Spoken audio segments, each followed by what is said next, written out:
Good morning, students. My voice is audible. Yes, sir. Yes, sir. Thank you, sir.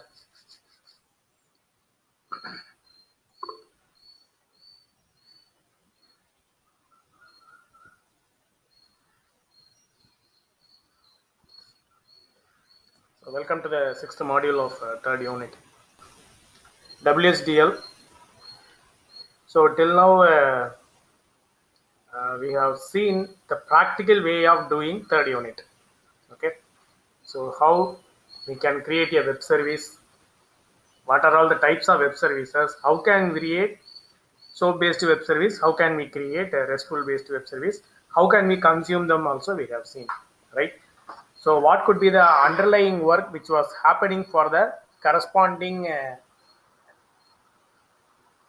web services also projected through XML in terms of their request and response messages. Now we are going to show you and interpret you what about those messages, how those messages are created, which is serving the fundamental platform to create such messages, what are all the elements of those messages. Okay, so once you understand that, so from the first chapter that we are discussing, why can't you create your own SOA model, right? Even I am very happy to see that for the assignment 2, most of the students are writing their own uh, instances.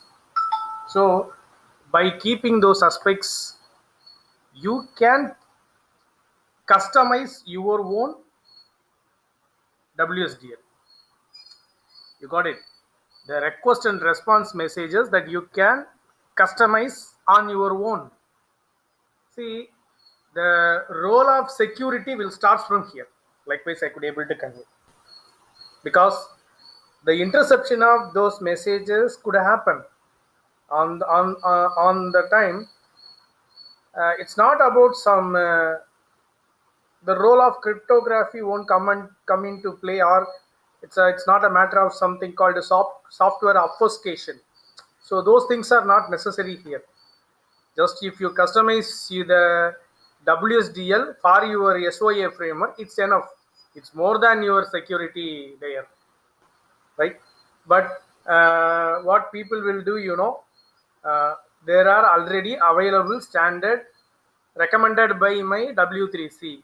Adapt it and use it, right? So WSDL 2.0 is available, use it. That's it. But we have a research flavor in this. We can create our own WSDL for our. We can create our own WSDL for our own SOA framework. We have that privilege to do that, right? Because it is an open source and recommended standard only. We have the tools also. How they have created a WSDL using XML only. They have created. Can't be able to create a WSDL using XML.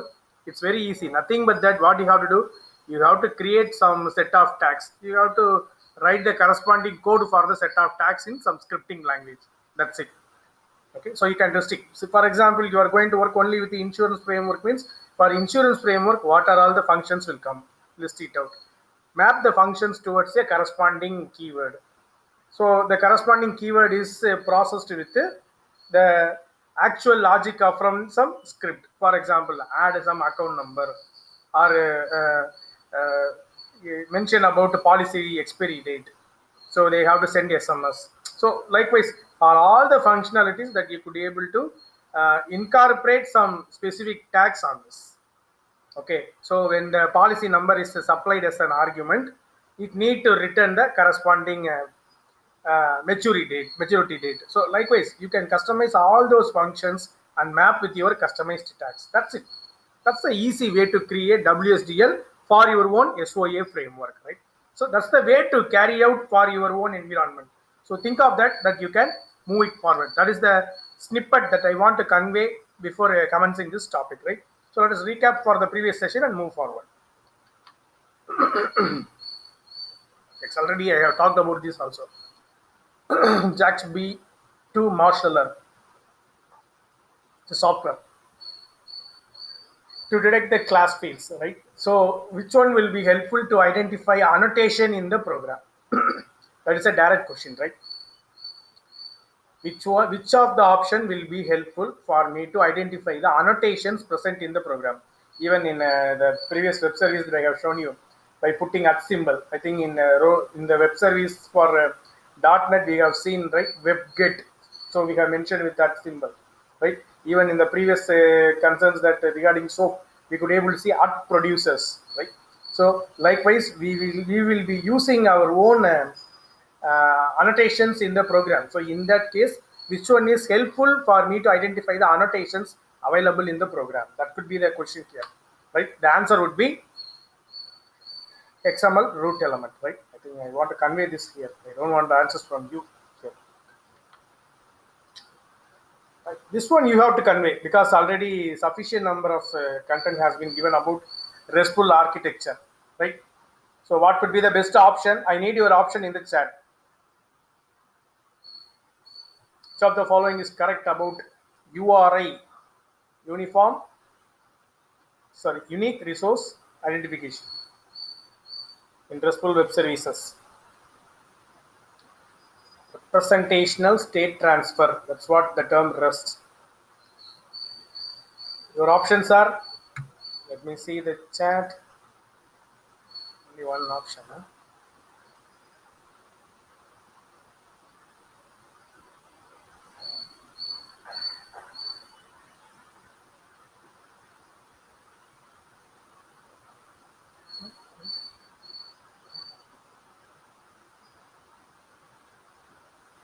Yes, no chats.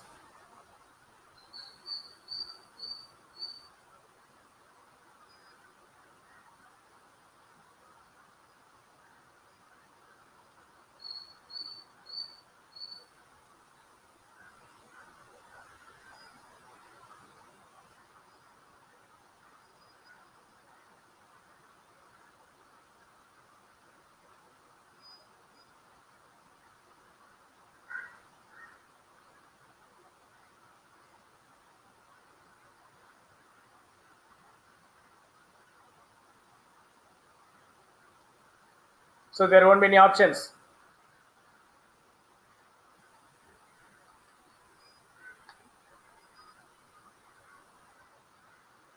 So what could be the best option here? So it will supply both of the above, because in the resource point of view, it's enough for the corresponding service name to identify that. It's enough. Okay. Resource identification has been hosted as the web service. Both of them are talking about the same point. Okay, so I think you could able to see tutorial is the service name that we have used to identify the corresponding service in the .NET. That's the major concern that here we are talking about.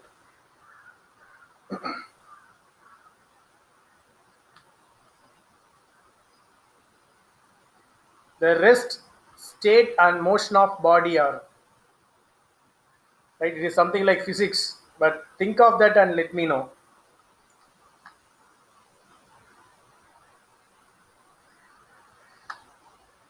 The rest, state and motion of body are is something like physics, right? But remember that this is a question from RESTful web service.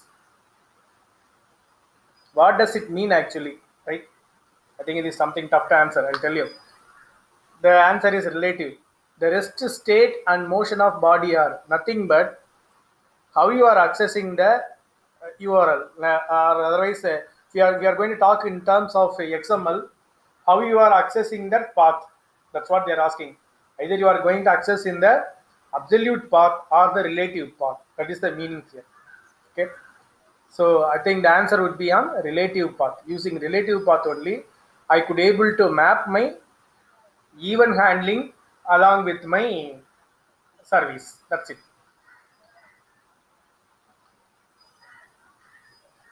Yes, I think this would be known to you. Annotation added as an input parameter to the handler method. Which one that we will add? So they have given 3 built-in variables. Which one is the correct one? That's their question. Which one is the correct one?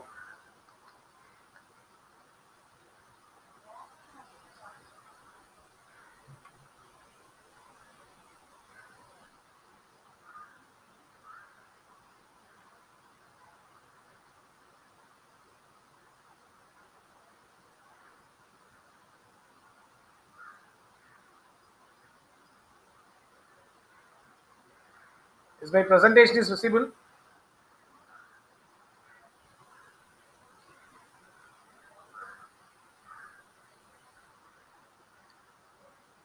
Is my presentation is visible? Please confirm in the chat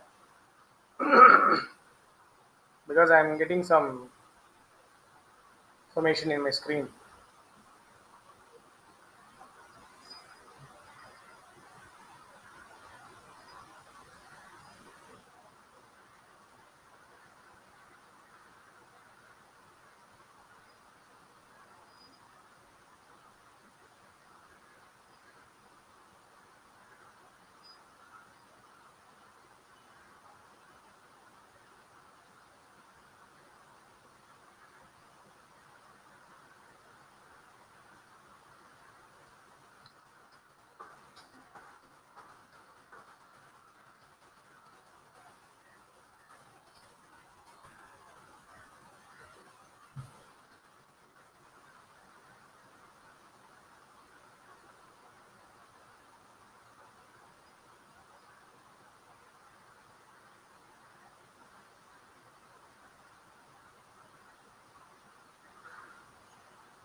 So, and this is the fourth one.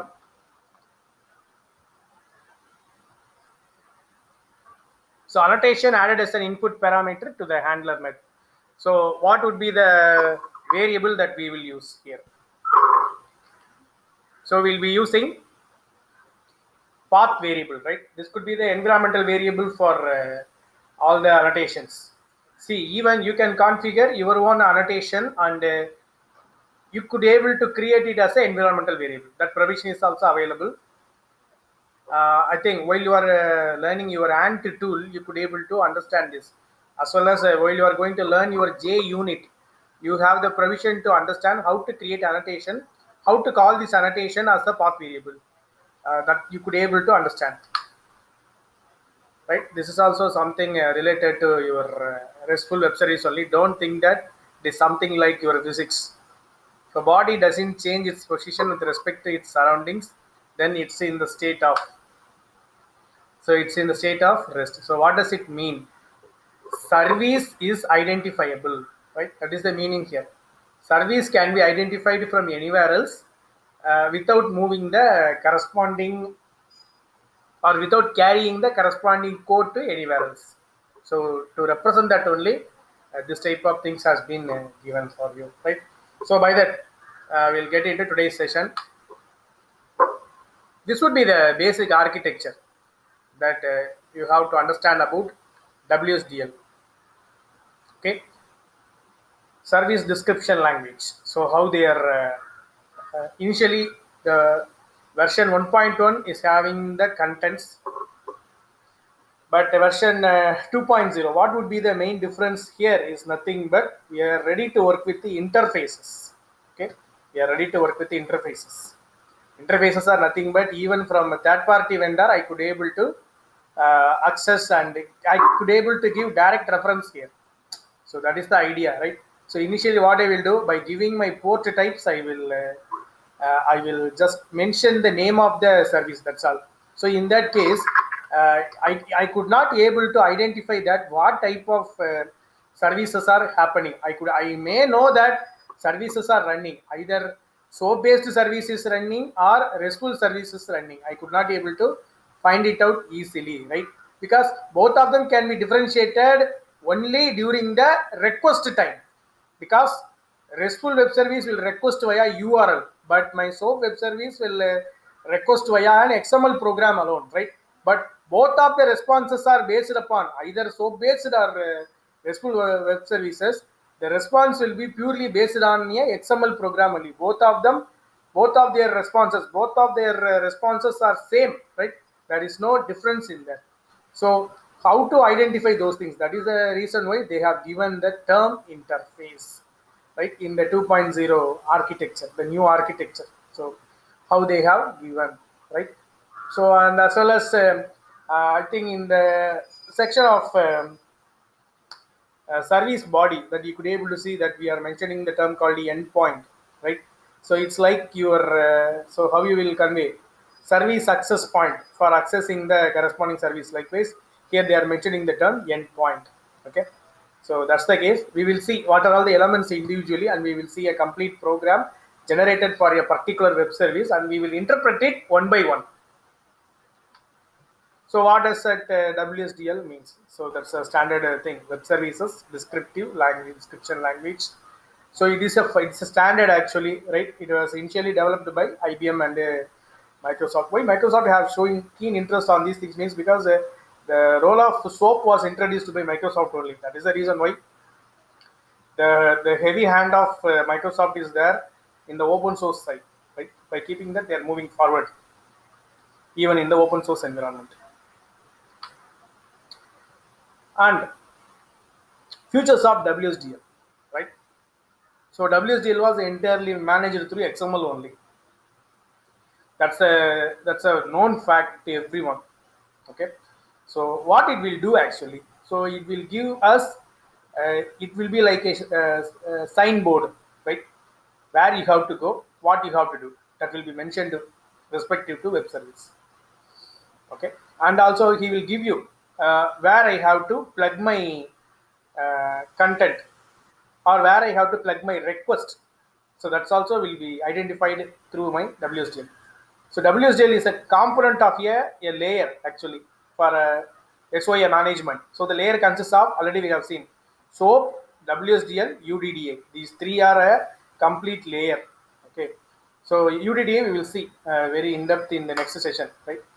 Universal description, discovery, and integration. What does the internal framework is being talked about? Okay, so UDDA again. So UDDA, for UDDA the basic could be a WSDL only. See, WSDL is the basic for entire services environment. Please remember that without WSDL there is no SOE. Please remember that. Okay, so WSDL is the funda one. So how it is going to be pronounced? So that's what they have given. So usage.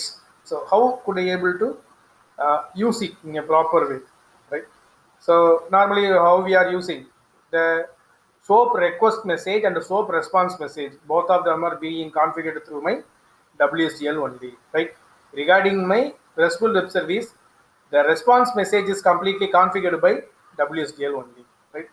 So that's the thing that they are ready to convey. So even in the, I think on the day we have seen a factorial program, I am supplying a integer data type through my, for example, 5, right? 5 is the argument value that I am passing, but it is returning me the value 120. 5 is the integer. 120 is the value processed as an integer but projected as a string, because it is going to display it in the text box. So by keeping in that aspect, so how these data types are being managed, how it was known to their request and response messages, that could be taken care of by WSDL. Okay, so that these are all the contents that we need to later over on that. So already in XML technologies during the first unit we have discussed it. So XML schema also will have a vital role here. how my WSDL file should be. That will be designated by XML schema. So this will be the key point for you to create your own WSDL for your own SOA framework. First, you have to construct the XML schema for your platform. Once if you have created, through that you can create your own tags. So that's a major criteria to know. When we are going to generate a WSDL, I have to concentrate on these three things. First one is types, second one is operations, third one is bindings. Types means they are talking about the arguments data type, what you are passing, what you are receiving. Right? Second thing, operations. So operations represent what could be the process management. That's what the ultimate content they want to mention here. So and also in the process management is different for my web service of SOAP, different for my RESTful web service, right? So there could be styles also. I'll show you how they are performing this. Second category, the third one, binding, right? How they are associating with the corresponding entries. How they are associating with the corresponding entries. How their association for the application, either it may be a web application or mobile application, whatever may be, how they are associating with them. So when I'm going to create the corresponding service, how they are managing, right? So if it is a SOAP based service, how the bind operation need to happen. If it is a RESTful web service, how the operation need to happen. So that would be managed clearly. Next, WSDL elements. So we are going to see. These are all some of the. I think I could able to convey it as a tags. These are all the tags which are to be used in the WSDL representation, right? So definition. What does it mean? So it will define the root element, right? Normally in the MCQ itself, I have shown you XML root element because that is the one which will help me to take me to the entire part that knows what about the rest of the program is, right? So that's what the term definition it will contain everything, right? What is the standard I am following, what are all my child nodes, and what are all my namespaces I am using, right?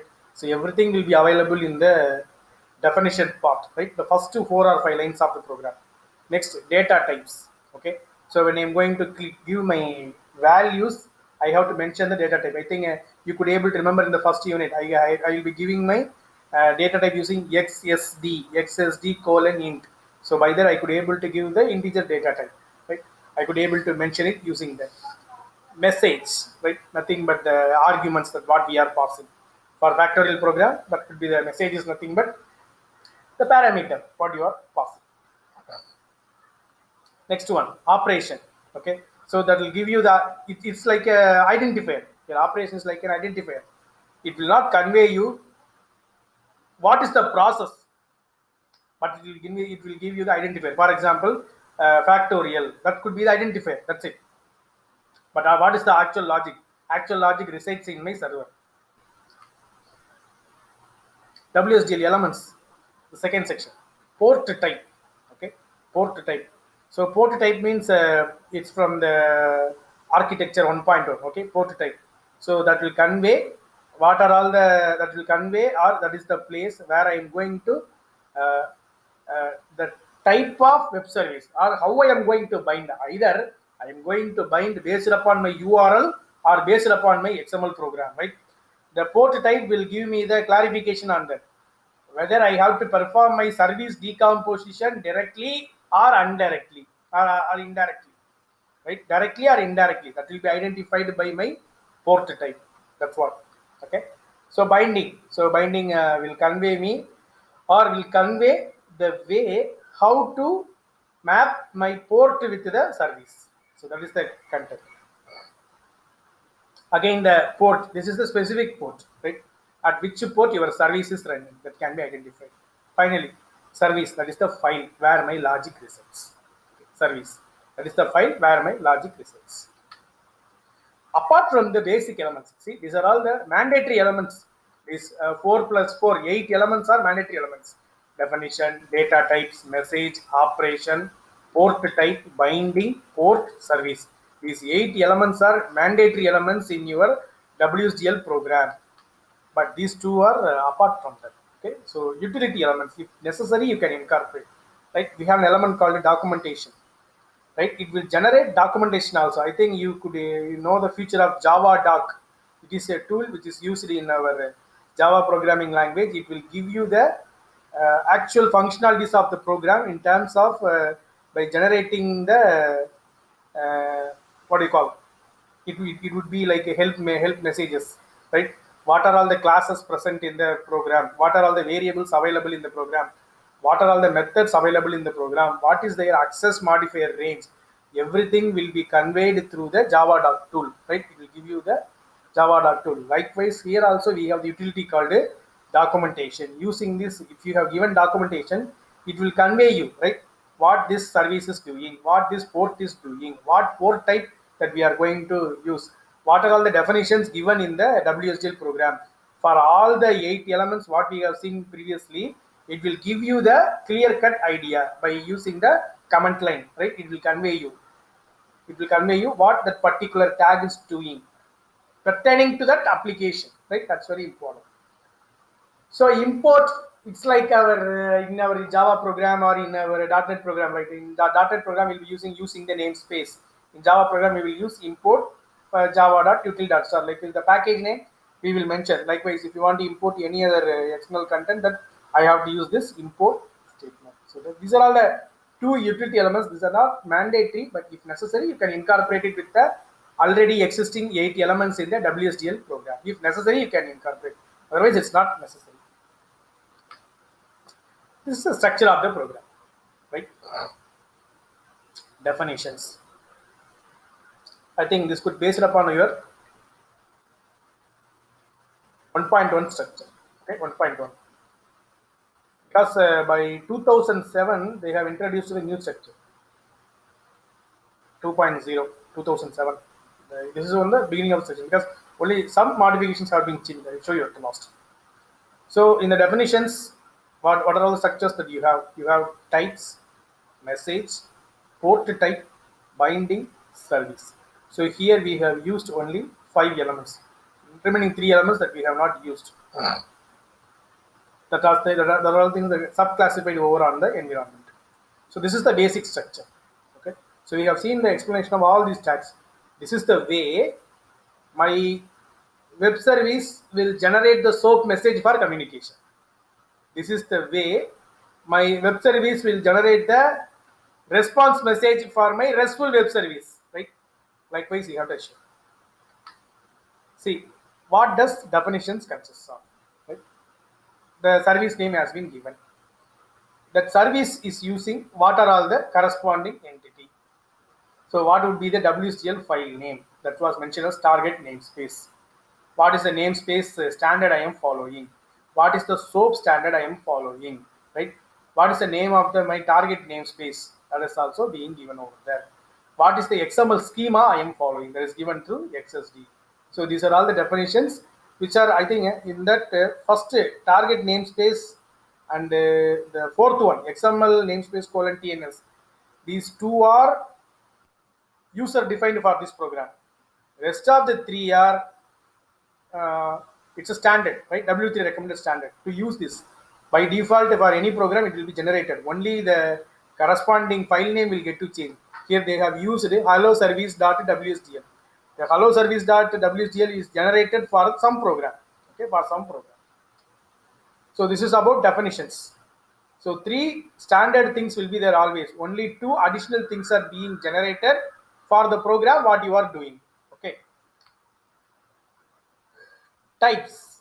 Okay, types. So here you would be able to see the types. Here you have 2 data. You would be able to see them. So in the 2 data you have an element name. See the element name, ticker symbol, element name. For that the type is string. As well as you have element name called the price. The type is going to be float. They are mentioning the corresponding data type, and you could be able to see that for what would be the namespace. They are mentioned over on the stock code.xsd. In that XML schema, these symbols will be already defined. These elements are already defined. Trade price request, trade price.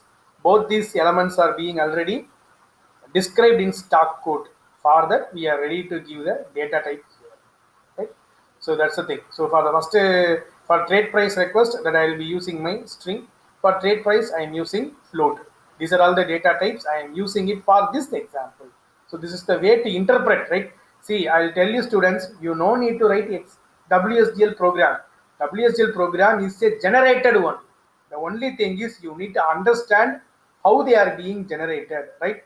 Whenever any bug is going to be raised, because web services, it's not like your programming language. The compiler will give you the warning and other things.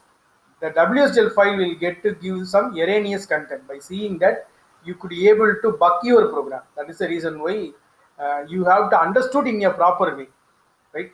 Since you are all going to work in a place where SOA could be the platform. So in that case, if you want to work with the bugs, because no one will give you their business logic, everything will reside on somewhere else service. Everyone will access the logic through their service only. If the service is malfunctioning, how you will identify? Using this WSGL only, because this WSGL file only he will carry the parameters flowing between service and application. That is the reason why I am educating you. Please understand this WSGL concept in a effective way, right? So that is the reason why I am explaining each and individual tag. Please follow through that. So types tag will discuss about this data types. Next, message, right? So it's a very clear idea here.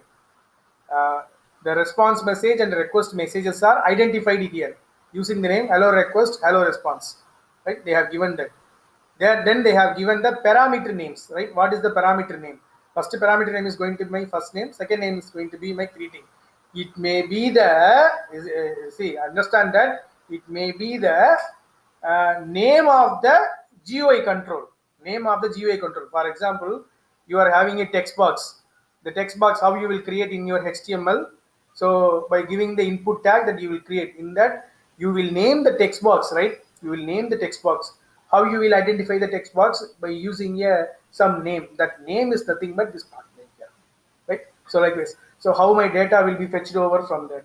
So I have conveyed an example from HTML. Even for example, if you have created a text box using Swing in Java, that is also being identified through that label, right? So likewise, I could able to convey for all the content, right? So the reason to know or study about the message is from where this, or what would be the source my data is started to flow, right? From which source my data is coming, or what is the variable that they are using for sending the data. What is the variable I am using for receiving the data? Both of them can be understood through the tag message, right? It will help me to identify the variables of transfer. And next one, port type. Okay, what is port type? Here, port types are nothing but input and output tags, right? Input and output tags. So to mention that, because by that we could able to differentiate the request and response messages. See, I will show you in the future slides. For example, I want to send only the message. In that case, how I will do? Okay. So such type of notifications can be understood and keep it move forward. So like how you are using your in-out parameter in your procedure in Oracle, likewise, right? So here they are mentioning what is the message I have to listen, what could be the port. See, I think in network you will be using the, for the corresponding service you will use, for example, telnet, my port number is 80. So likewise here, for accessing the hello service, my port name, likewise I will give hello underscore port type. So that could be the thing. But the role of port type here is to work with these messages. Please understand. Input, output. So types of messages. One way, right? I am sending only the messages. So yeah, input. Input. See the tag input. Fourth tag. Input. One way. Request response, right? I could able to see input tag, output tag. What is this fault tag? This fault is nothing but whenever any types of exception is raised during transit, that will handle it. Solicit response, right? See, it will wait for the previous process and it will commence with the new process. Already it have passed one input through its request response. Okay, it will wait for the output. Once it going to come, it will send the input again, right? So in all transactions, first one is my request response, second one is solicit response. It will wait for the previous iteration. Once output has come, it will send the next input. In that case, it is going to come. It is something interesting. Push notifications are being generated based upon this WSDL only, right? This could be the main WSDL that you must know. I think nowadays apps are being doing this. So soap binding, there are three elements that you need to know: binding, operation, body. I think this one will give you a clear idea, right? See the body, they are mentioning about the service. What is the service that they are going to use that? And you could able to see what is the service that they are going to use here in input as well as in output. They have given the two tags already. In the previous port section you have studied what is the message that you are going to pass. In the previous section you have seen what is the parameter name they are going to pass. Everything will be mapped with this body. As well as one more point here you have to see is the style of passing the data, binding style. Nothing but here they are mentioned as RPC, right? In this place only I could able to know about that what type of web service they are using. RPC means general, right? It is a theoretical one. In this place SOAP will be there. If I'm going to use SOAP based web services, in this place I could able to see RST or REST. I could able to understand that style is nothing but RESTful web service. This is the place it will change. So in this place they may substitute RPC or SOAP, or they may use my REST. Either this any one of this category they will substitute and use it. So this is the port tag, right? They'll mention the location from where I am accessing. Simple thing idea is from where my corresponding service resides, how could I able to access it? So that is the idea that port tag will be used.